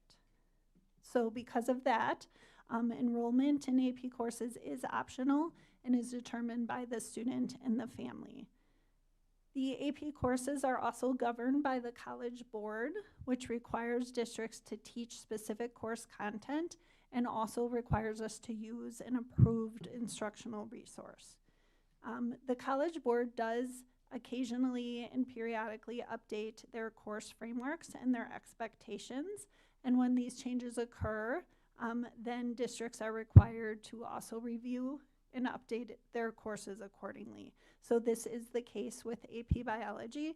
This course was updated by the College Board, which is why we are looking at reviewing it at this time. And then the other big change is that these courses are typically taught by a single instructor, which is obviously different than our core courses. In the case of AP Biology, we currently have one teacher teaching that, so that is the teacher that I worked with through this process. So our AP Biology course has 8 units. Again, these units are determined by the College Board, and so as we approached looking for a new resource, one of our key priorities was finding a resource that closely aligns with these units, both in content and in sequence. Oftentimes, we will find with the textbooks that are available that they don't fully cover all of the content that is required by the College Board. And additionally, oftentimes, the content is not covered in the sequence, which is given to us by the College Board. So that was a key priority for us. So I'm just going to give you an overview of the process we used here. So our review of this course has really been really over a 2-year process. We actually started in the 23-24 school year. The teachers started kind of looking at the resources. And then in the fall and winter of 24-25, we obtained the instructional resources from that approved list from the College Board and conducted initial review of those resources to determine which one was going to best align with the course expectations. So based on that review, in the spring of 2025, we selected 2 resources to pilot, and then I worked with the teacher to plan out the structure for the pilot and the mechanisms that we were going to use to collect feedback. And then moving into this school year, both of the selected resources, which you can see on the screen there, were piloted in the classroom. Throughout the pilot, we collected feedback from the teacher and the students. And then I also conducted a comprehensive review of the resources with the teacher. The notes of the review that was done was provided to the school board for that recommended text. So looking at our teacher feedback, both texts were thoroughly reviewed by the teacher in regards to the key look-fors that we had. So I have provided the link to our feedback form in the presentation for your reference so you can see the things that we were looking for. So in looking at the first text, biology for the AP course, the teacher noted that this text is closely aligned to the AP course framework, with the units organized in the exact same sequence as the curriculum that is given to us from the College Board. So as I stated earlier, this was a key piece that we were looking for. The text also includes strong instructional support. It includes full-length AP-style questions and practice assessments, which was really critical in preparing the students for that AP exam. And then it also has a comprehensive online platform and an audio version of the text. Another key strength of this text that is quite a difference from many of the other resources we looked at is the reading level, which is very accessible to students. Because this course is college level content, oftentimes we will find that the textbooks are written at that level and are not as accessible to our students, but the teacher and the students both noted how accessible the reading was for this text. Overall, this resource received an average rating of 4 out of 5 across all of the components from the teacher. Then in looking at the second text that was piloted, Biology in Focus, AP Edition, the teacher noted that the text does cover the AP level content and meets those expectations. However, it doesn't follow the AP course sequence. So the content is there, but not in the order of the units that is given to us by the College Board. The text is visually strong and easy to navigate. One of the challenges noted with the text is that the language is dense. Again, I think this speaks to that reading level accessibility piece. The language is dense, has heavy jargon, and that limits the student's accessibility to the text. And then in addition, this text and resource had fewer supplemental instructional supports. And overall, the teacher rated this, the average was a 2.6 for all of the components.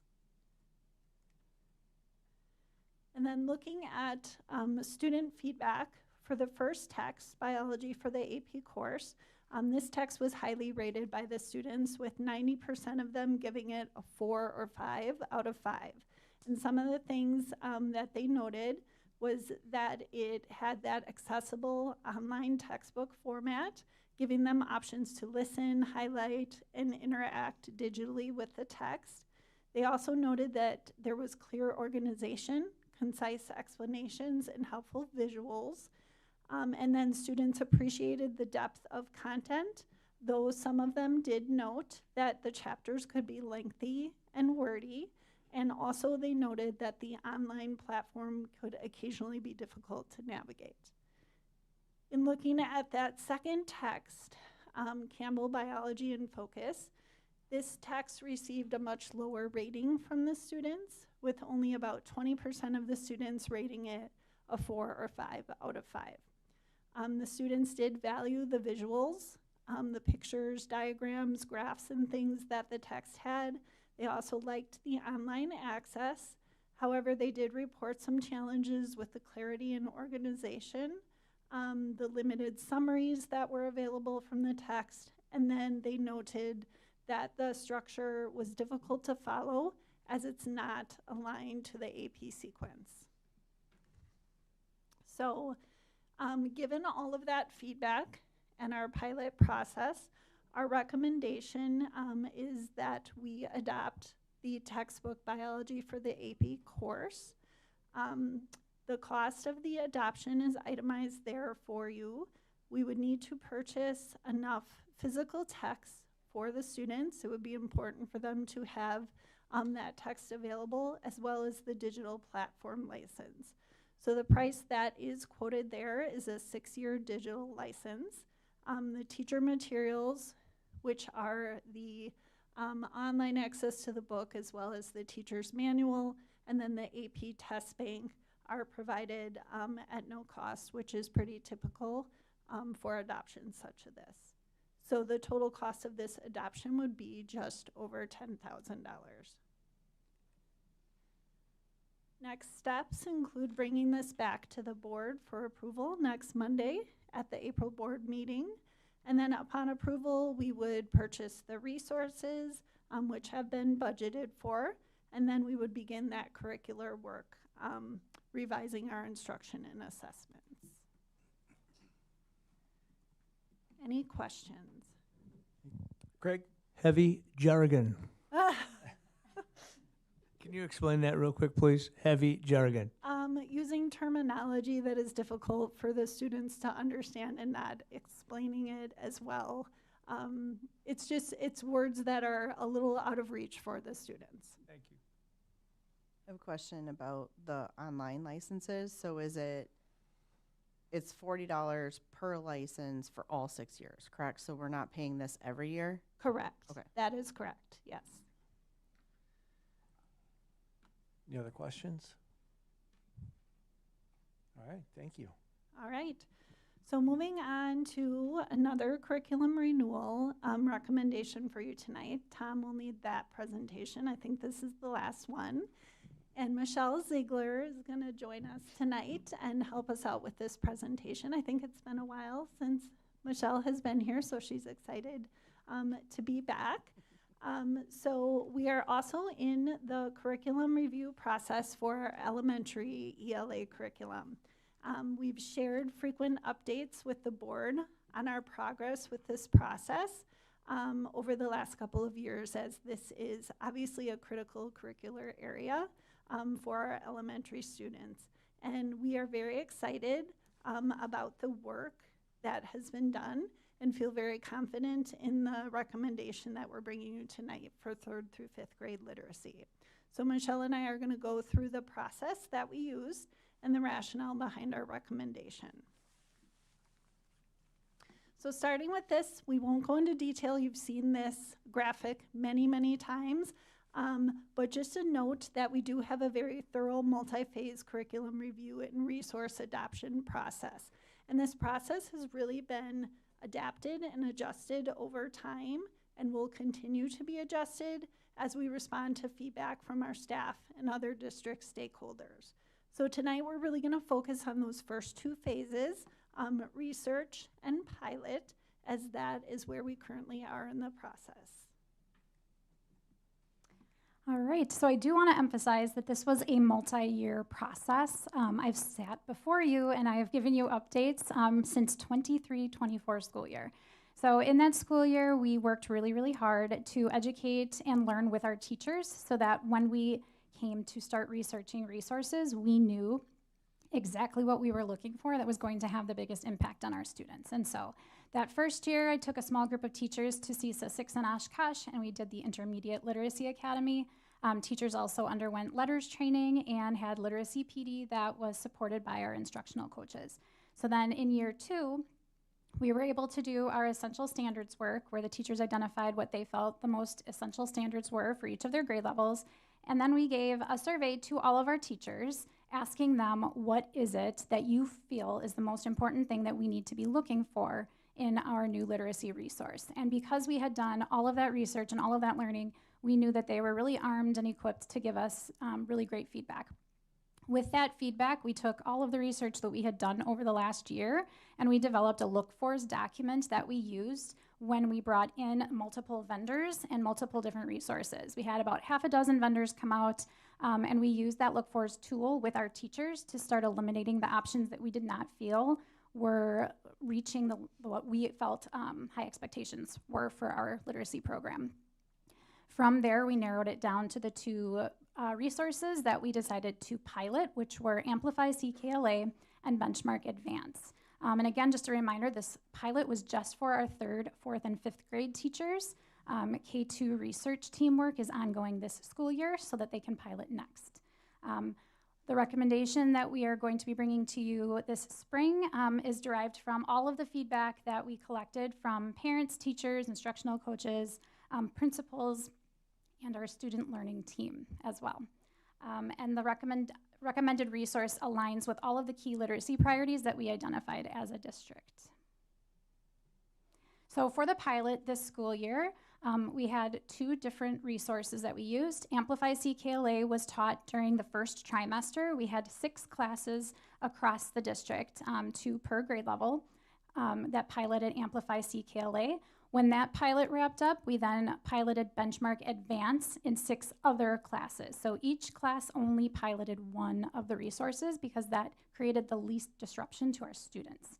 And so we did have multiple resources across the district over those 2 trimesters.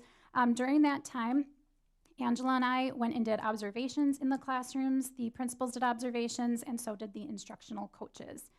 During that time, we also surveyed the teachers after each unit so that they were able to compare those look-for document priorities to their experience, because we also know that when you start a pilot, those first couple of units, you're just trying to figure out how to teach a new resource.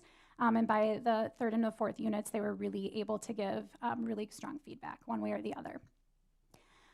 In addition to that, surveys were sent home to parents, and the students were also surveyed to determine whether or not they felt that resource was helping them become stronger and better readers and writers. Parents were also able to give us feedback. Through that feedback, we created tools that we used during our pilot review meeting in March, where we brought all of our teachers together and we looked through the feedback of the students, the parents, the teachers, to determine which resource we felt was going to be best suited for our district. Through that time, we also had a review where the curriculum council met, and we went through and we reviewed our entire process with the curriculum council, and we had teachers come in as well to speak about their process in the pilot. And then we also had a community viewing night of the recommended material in March. And since then, Angela and I, for the last several weeks, have been doing a detailed review where we are reading every single student reader, and we're annotating that in a document that I know we shared out with the board on Friday to see our notes. All right, so then moving into how we handled our feedback review process. So as I had indicated earlier, we have really made adjustments to our process and have refined our process over time based on experiences that we've had in feedback. And as you heard Michelle talk about, we collected a ton of feedback through this pilot from a variety of different stakeholders. So we worked really closely with our instructional coaches to develop an effective and efficient process for working through that with our teachers and principals to review the pilot, look at the feedback, and then gather input to make our final recommendation to you. So on our March PD Day, we brought together all of our 3rd through 5th grade teachers, even if they did not pilot a resource. We also brought together our learning strategists, our K-2 literacy research team representatives, our ALP teachers, and our principals. And then the coaches, Michelle and I, led the group through a series of activities to get us to our final recommendation here. So we started out by really reviewing our key literacy priorities. That really drives the decision. Our key priorities that we were really looking at are looking at a resource that had the ability to have K-5 alignment. Currently, we have a separate resource at K-2, kindergarten through 2nd grade, than we do 3rd through 5th grade. That may be something that we continue, but we wanted to make sure that we had the opportunity to look at that alignment kindergarten through 5th grade. So that was one of our key priorities. We were also looking at alignment to the research around the science of reading, and this includes many different things, including the way reading comprehension is taught in the resource, as well as how writing is approached. So those were some of our key priorities. And then a final priority that we had was differentiation, really looking at ensuring the resource provides opportunities for both remediation and extension for the students. So after reviewing those priorities, we had each grade level pilot team share the strengths and challenges of each resource that they piloted with each other, and they engaged in some discussion around that. And then we put the teachers into mixed groups that had multiple grade levels, teachers that piloted different resources, and then a mix of other professional staff. And we asked the groups to really look at all of the feedback, all of the strengths and challenges that they had heard earlier in the day when we looked at each of those resources, and then to draw on their experiences to determine which of the resources best met our key literacy priorities.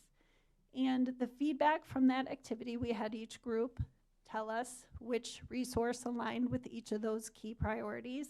And the feedback very clearly showed that Amplify CKLA was better aligned to the majority of our district priorities.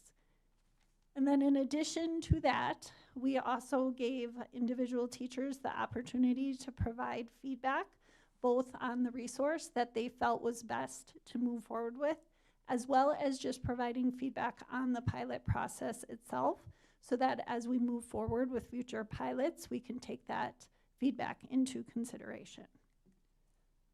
So this is data from the individual feedback survey that was collected from those who participated in that work on the March PD Day.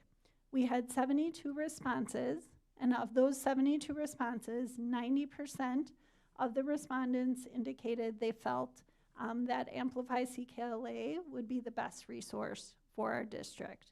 Again, that was based on all of the feedback and the key priorities that we had as a district.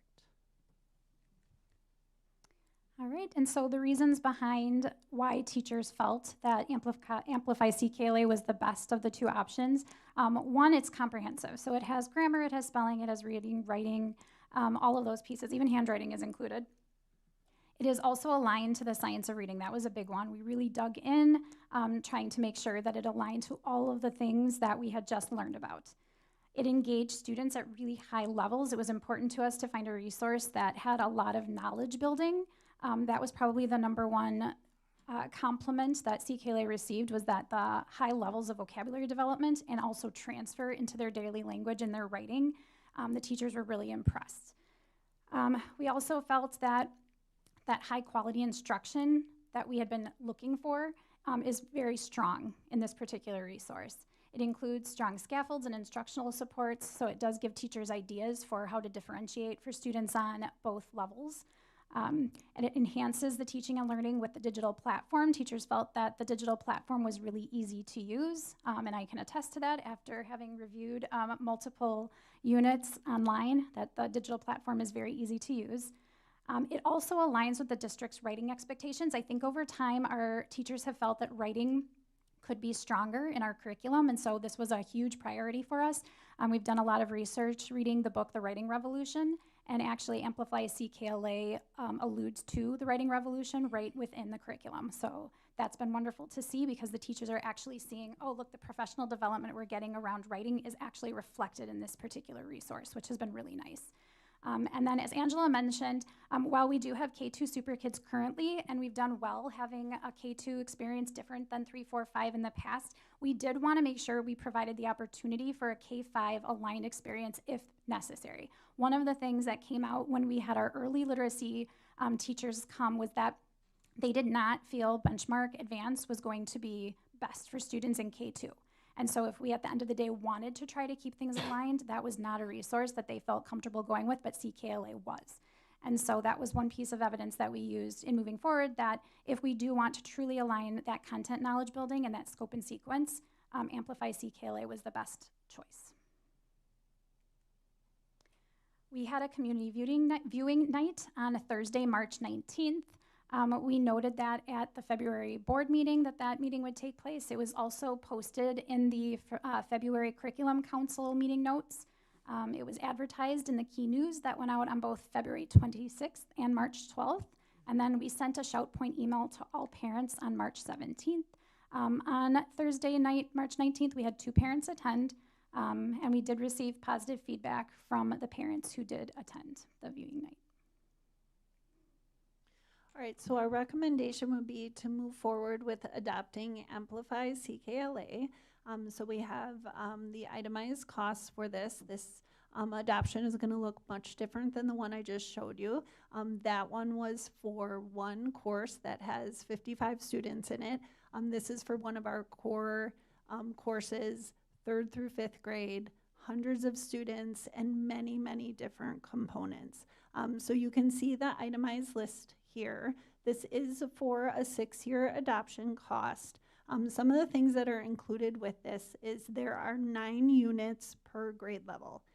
Each unit includes a number of different resources. There are teacher resources, the teacher manual, along with other supplemental resources. There's a student reader for every unit. There are consumable student activity books and then other supplemental pieces. Some of the units additionally have picture books and other such materials. This also includes teacher and student licenses for the digital portal. Those are provided at no extra cost with the package of the other items. And again, this is for a 6-year adoption cost. So we will have digital access for 6 years, and we will have consumables sent to us annually for each of the 6 years of the adoption. So the total cost for this adoption is just over $283,000. All right, so next steps. Next Monday night, April 20th, we would be requesting board approval for Amplify CKLA for grades 3, 4, and 5. Pending board approval, we would then get our materials ordered. Our hope is that we can get our teachers trained still in May during our district PD day. And then we'll do some unit planning with the teachers and simultaneously solidify our K2 pilot plan. And then as always, we will continue to gather additional feedback and make adjustments accordingly. Questions? Jake? I guess the one thing that jumped out on the cost, the shipping and handling, $31,000. I need to understand that. When you compare that to what we just reviewed for biology, I mean, it's 3% of the cost versus 11%. That's a lot, and there's a huge difference. Yep. Yeah. That is the cost that was quoted to us by the company. Some of them do a straight shipping. So I believe for the BFW, for those textbooks, they do a straight shipping cost. It's one textbook that they're packing up into a box and shipping out to us one time. This includes them packaging the different things that come with it. So some of the companies just do it differently, and this does have shipping and handling cost included. Because they're, I want to make sure I understood that, because they're packaging them individually? Just because they have different things that they're packaging with it. There's kits that come with it and different pieces that come with it. Okay. can we push back on that? I don't, yeah, it's hard to wrap my head around that. Yep. We can definitely ask. Thank you. Jake, you have a pickup truck, right? Yeah, you volunteering to go get it? Mike? You know a lot of couriers too, so. I'm sorry, Jake, are you done? Yeah, I'm done. All right, Mike? I'm looking at the difference between the, I think it was the AP course. Digital licenses are free for this one for 6 years. Is that what I'm saying? Yeah, and they all do that slightly differently. So typically, the publishers will throw in something. Usually it is teacher materials, sometimes it's licenses. In this case, they're charging you for the classroom kits and the consumable sets, and then they're throwing in the digital licenses. Yeah, so I'm willing to bet if they give us less shipping and handling, they'll charge us more for digital or something. But okay, so I guess my point was, after 6 years, if I don't know, this curriculum is just so darn good, we want to keep it another 6, then we're only paying for digital licenses after that. Or we need more consumables? Yep, we would need the consumables as well. So for each unit, I talked about that there is a student activity book that is a consumable that the students write in. They annotate things in it. So we would need to purchase those as well. So what we would do then at that point is go back, work with our sales rep and see, you know, are we doing 1 more year, or are we doing multi-year, and what that cost would be. Okay, and then just one last quick, the survey that had 72 people, just 'cause I can't remember, did that include any of the parents that were kind of following along with this while the curriculum was being tested? Yeah. Or is this all teachers? The graph that I showed you was the teacher feedback only from that day that we worked with them in digging in. We do have the feedback from the parents. We didn't, there weren't really percentages that we looked at. There were a couple of graphs in there in terms of, did your child share things with you, and were they more excited about reading? But we did share all of that feedback with the Curriculum Council. Thank you. Any other questions, comments? I want to thank you two for all your work, and thank you for taking time out of your day or night when you're doing open curriculum books and offering it to the community. That was great. You go above and beyond, so thank you. Thank you. Thank you. Thank you. Okay, moving on to extended trip proposal. All right, so the last item in my area is an extended trip proposal for the marching band. This is a proposal for the band to go in the summer to Indianapolis to attend the Drum Corps International Preliminary Finals competition. This is something that the band has done annually. I have brought this trip to you before. The trip is planned for August 6th to the 7th. The MHS band director, Emma Angeli, will be organizing and chaperoning the trip.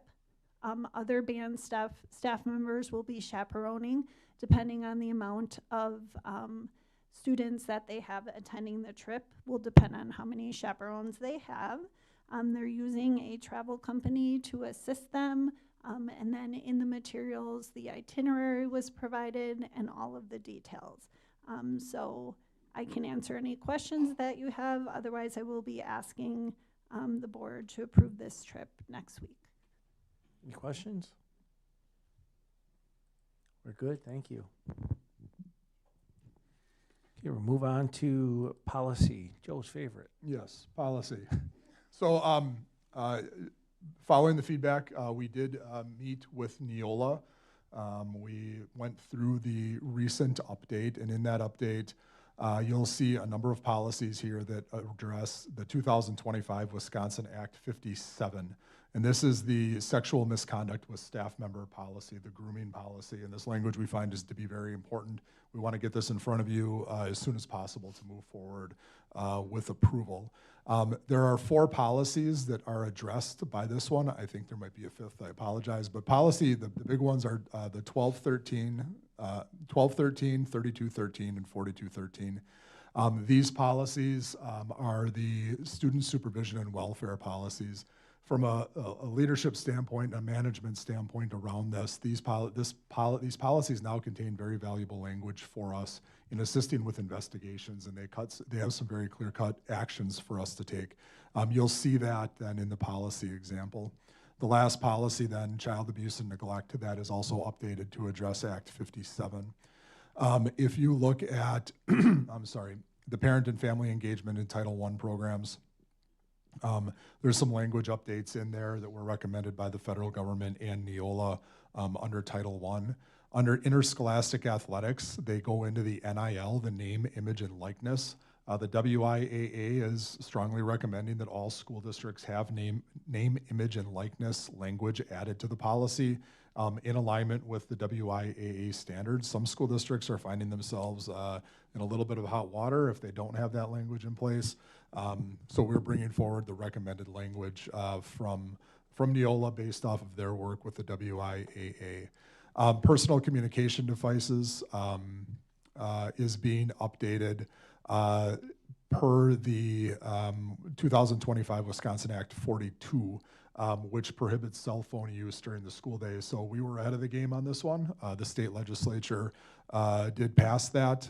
We have to have this language adopted by July 1st of 2026 and then submit a copy of it to the department no later than October 1st. This does include some exceptions to cell phone use, so I'd point those out to you. Students who have 504 plans or health emergencies, where kids then could use their phones in school. So you'll see that language in there. And then, like I said, child abuse and neglect is aligned with Act 57. So if there's any questions on these, based off of what you've read. Okay, I got to muddy the waters a little on personal communication devices because I don't know the answer to this. Okay. But when you open it up, and it does talk about what that includes, laptops, tablets, blah, blah, blah. Mm-hmm. So when kids are in school using their Chromebooks, and they're using Google Chat with their earbud in, and they're literally talking to tons of people at a time. I don't know how we can write in to limit that, or if our IT department can squash Google Chat within our school, so that's or if it's fixable right now, but it's something it's. So that is a feature that can be turned off. Google Chat can be turned off. By the school? By the district. We can shut chat down. I'd have to work with Kelly and the IT team to have that shut down. That is a tool that teachers, so as part of the Act 57, some of the work that we need to do is to be able to control what platform teachers are communicating with kids on. And so if it's district issued, we always have a record of what's being chatted on. I mean, even student to student, we can pull that up. Teacher to student, we can pull that up. So we can do that on the Google platform. We are looking at apps, for instance. We want to be able to control this, but we also want to be able to still function. So we know that our coaches, for instance, will have some platforms that they use to communicate with their team. Hey, practice this weekend is being moved later because of weather. They can send that out in mass communication. So we're looking at, and a lot of school districts are looking at what app can we purchase, bring on board that's a platform then where the record is maintained in case there's an event of wrongdoing or to prove that there was no wrongdoing done. Google Chat has been a tool that the teachers have used to communicate with kids, communicate with each other throughout the school day. We do know that kids use it frivolously during the day. But what we also have found is that they'll use a Google slideshow, they'll use a Google Doc, so I mean, it does turn into the cat and mouse game. So right. I can almost certainly guarantee you that if we shut it down, kids will find a different platform to use to communicate during the day, which is why I would caution against it. Something that we can monitor and something that we can always pull up. Yeah, thanks for that. I mean, I don't have an answer to it, and I get it. It's tough, and it's not like every kid in every class is blabbing, through that. But right.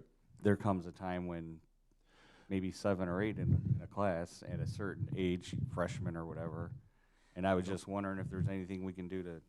I'd say, Mike, one of the national conversations that are happening right now is, what benefit have we seen from offering these personalized devices to students? I mean, that is happening. The big push originally was get cell phones out of schools because they're nothing but a distraction.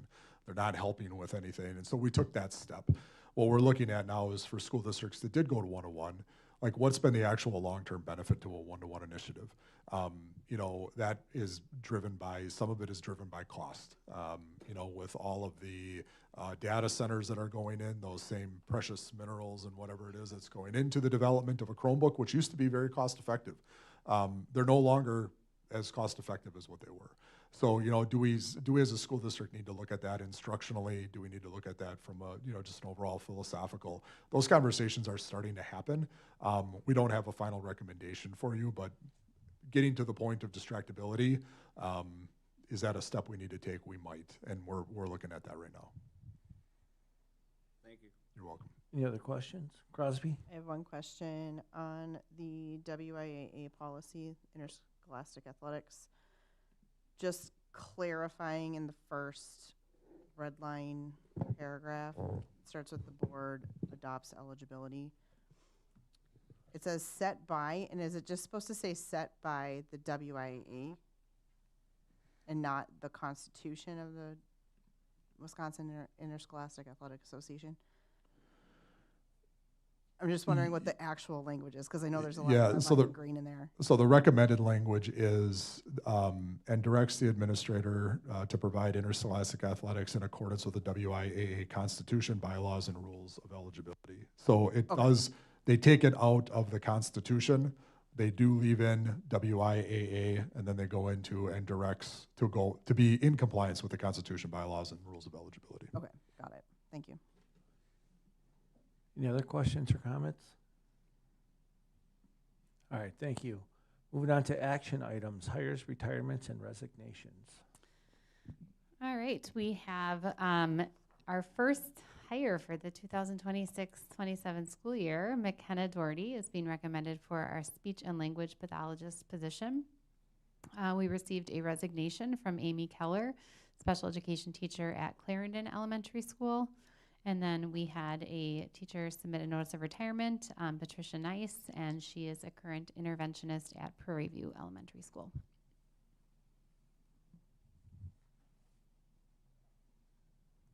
Make a motion to approve the hire, retirement, and resignation. Second. We have a motion to approve the hires, retirements, and resignations. Any questions or comments? Hearing none, all those in favor say aye. Aye. Those opposed say no. Motion carries. Up next, we're looking for a motion to close the open session and go into closed. I make a motion to close the open session and go into closed session. Second. We have a motion and second. Crosby, roll call, please. Jason? Yes. Mike? Yes. Jake? Yes. Jim? Yes. Dale? Yes. Eric? Yes. Carolyn? Yes. Craig? Yes. Crosby, yes. Open session is closed, and we'll take a 5-minute break.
we are back in open session at 8:24 p.m. Looking for a motion for what we discussed in closed. I make a motion that the district recommends preliminary non-renewal of one certified teaching position based on declining enrollment and budgetary constraints impacting staffing allocations for the 2026-2027 school year. Second. We have a motion and a second. Are there any questions or comments? Hearing none, all those in favor say aye. Aye. Aye. All those that don't want this say no. Hearing none, motion carries. Looking for a motion to close. Motion to adjourn. Second. We have a motion and a second. Crosby, roll call, please. Jason? Mike? Yes. Jake? Yes. Jim? Yes. Dale? Yes, Eric? Yes. Carolyn? Yes. Craig? Crosby, yes. we are adjourned.